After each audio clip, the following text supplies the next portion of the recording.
예레미야 29장 11절 여호와의 말씀이니라 너희를 향한 나의 생각을 내가 안 하니 평안이요 재앙이 아니니라 너희에게 미래와 희망을 주는 것이니라. 아멘. 하나님께서 창세 이후 지금까지 선택한 백성들에게 많은 재앙을 보내신 것은 평안을 주기 위해서라고 말씀하십니다. 하나님의 백성들에게 주시고자 하는 희망이 가득 찬 미래가 무엇일까요? 그것은 재앙을 끌어들이는 원죄에서 해방돼서 영혼의 참 평안과 자유를 누리는 것이지요. 죄가 있는 곳에는 마귀가 있고 그곳에는 참 평안이 없습니다. 하나님께서 평안을 주시기 위해서는 우리 마귀가 죄를 하나님이 멸해 주셔야 하는데요. 합법적으로 활동하는 죄와 마귀는 우리가 회개하기 전에는 절대로 떠나지 않습니다. 그러므로 하나님께서 회개를 시키기 위해서 징계를 하시는 것이죠. 하나님께서 죄로 인해서 재앙을 내리고 징계하시는 이유는 영혼의 참 평안과 영생의 복을 주기 위함이라고 말씀하고 있습니다. 예레미야 46장 28절에 여호와의 말씀이니라 내 종 야곱아 내가 너와 함께 있나니 두려워하지 말라. 내가 너를 흩떴던 그 나라들은 다 멸할지라도 너는 사라지지 아니하리라. 내가 너를 법도대로 징계할 것이요 결코 무지한 자로 여기지 아니하리라 하시니라. 아멘. 죄가 있는 곳에 두려움이 있고 그 두려움은 마귀가 주는 것이죠. 그래서 내가 갑자기 무엇 때문에 두려움이 이렇게 나에게 엄습한다면 마귀가 역사하는구나 생각하고 예수 그리스도의 이름으로 대적하고요. 죄가 있으면 회개를 해야 합니다. 하나님께서는 택한 백성들의 죄에 대해서 분노하고 계신 중에도 자비를 베푸시며 내가 너와 함께 있나니 두려워하지 말라라고 말씀하세요. 우상 숭배와 온갖 죄로 유다가 파괴될 것이고 또 예루살렘이 무너지고 성전이 불타 허물어지고 백성이 포로로 잡혀간다 해도 그곳에서 구원할 것이고 그 자손들이 다시 돌아와서 평안히 살 것이라고 약속하십니다. 이스라엘 멸망시키고 괴롭혔던 그 모든 나라들은 다 멸망해도 하나님이 선택한 백성은 소생할 것이지만 죄는 공의로 벌하시고 다시 회복시켜 주시겠다고 약속하십니다. 그러므로 저와 여러분들은 어떤 징계를 당해도 주님이 함께 하신다는 것을 믿고 두려워하지 말고 꾸준히 죄를 버리는 회개를 해야 될 줄 압니다. 예레미야 50장 4절 5절 여호와의 말씀이니라 그날 그때에 이스라엘 자손이 돌아오며 유다 자손도 함께 돌아오되 그들이 울면서 그 길을 가며 그의 하나님 여호와께 구할 것이며 그들이 그 얼굴을 시온으로 향하여 그 길을 물으며 말하기를 너희는 오라 잊을 수 없는 영원한 언약으로 여호와와 연합하라 하니라. 아멘.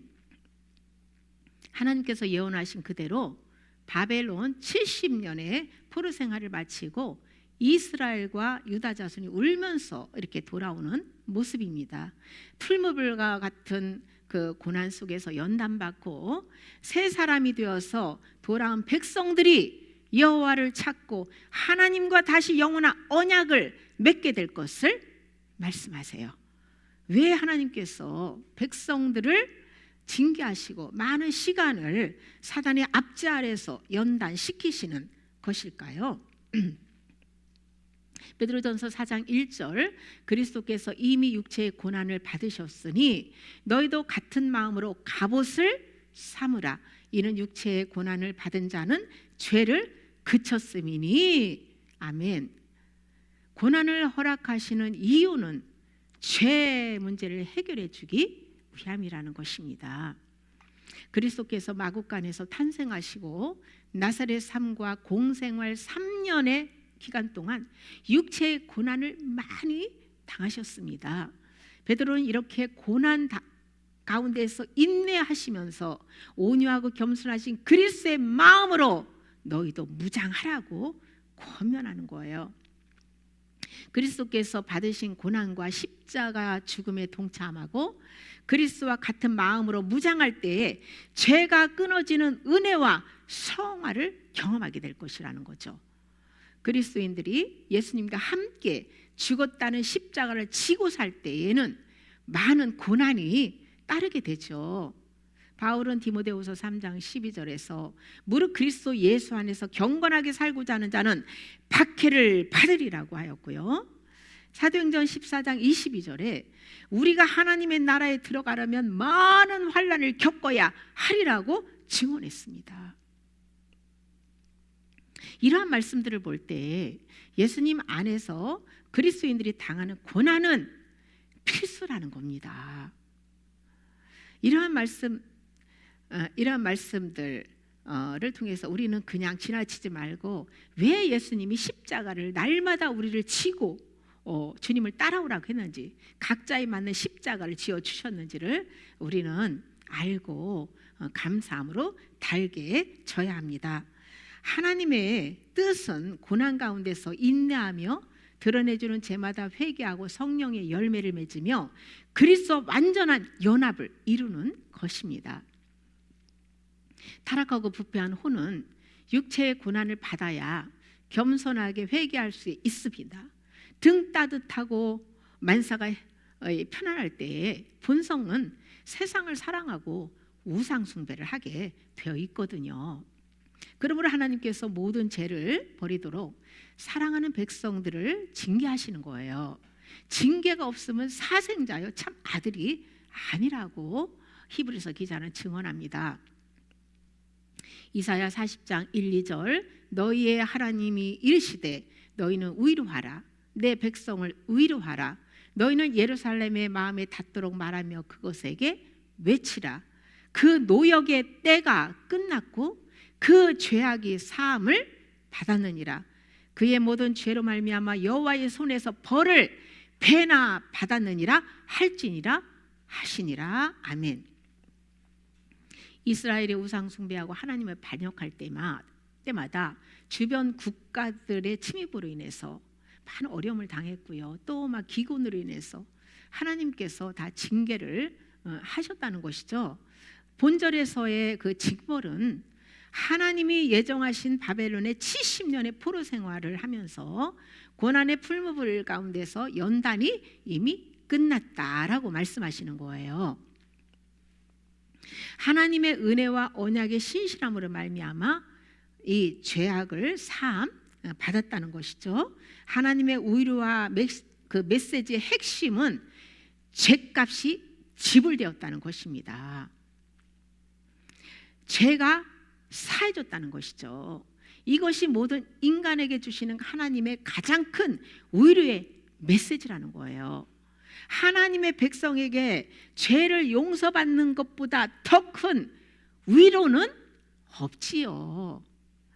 이사야 19장 22절 여호와께서 애굽을 치실지라도 치시고는 고치실 것이므로 그들이 여호와께로 돌아올 것이라 여호와께서 그들의 간구함을 들으시고 그들을 고쳐 주시리라. 아멘. 애굽은 세상을 상징합니다. 육신의 정욕, 안목의 정욕, 이생의 자랑에 빠져 살던 백성이 징계를 당하면서 돌이켜서 하나님께로 돌아올 때에 치신 그 곳을 다시 고쳐주겠다고 약속하시는 말씀이에요.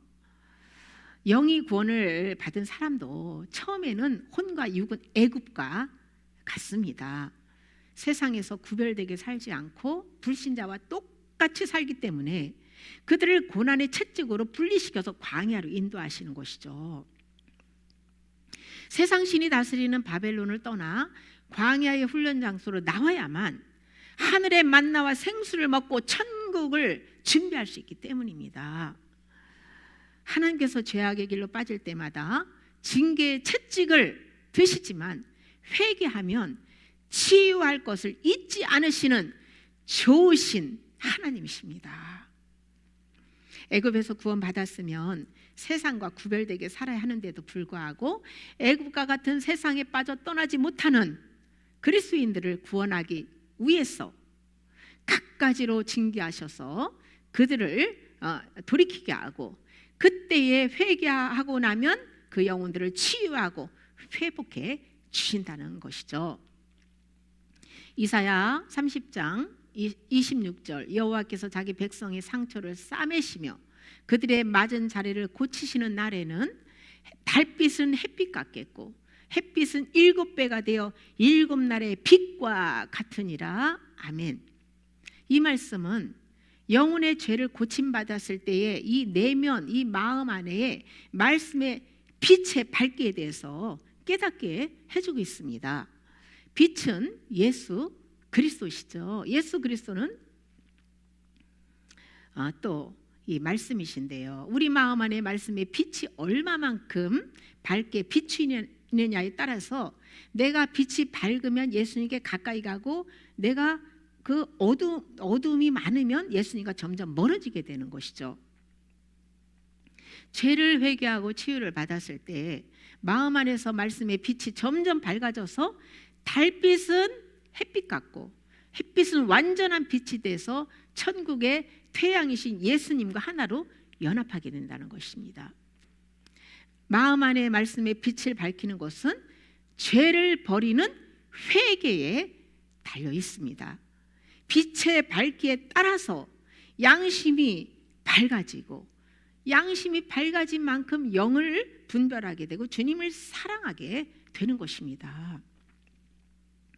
이사야 9장 1절, 전에 고통받던 자들에게는 흑암이 없으리로다 라고 증언하십니다. 주변 열국들의 침입으로 항상 시달림을 받고 아수르 군대의 침략으로 거의 초토화되다시피 한 갈릴리 지역은 같은 유대인들로부터도 멸시를 받아왔는데요, 그러나 흑암이 깊은 이 땅에 빛이 가장 먼저 비칠 것이라는 것으로 이렇게 증언을 한 것처럼, 실제 예수님께서 천국 복음을 처음 전파하기 시작한 곳도 갈릴리 그 해변가였습니다. 예수님은 죄인을 불러 회개시켜서 구원시키러 오셨다고 말씀하시잖아요. 예수님의 빛을 가장 먼저 받을 수 있는 대상이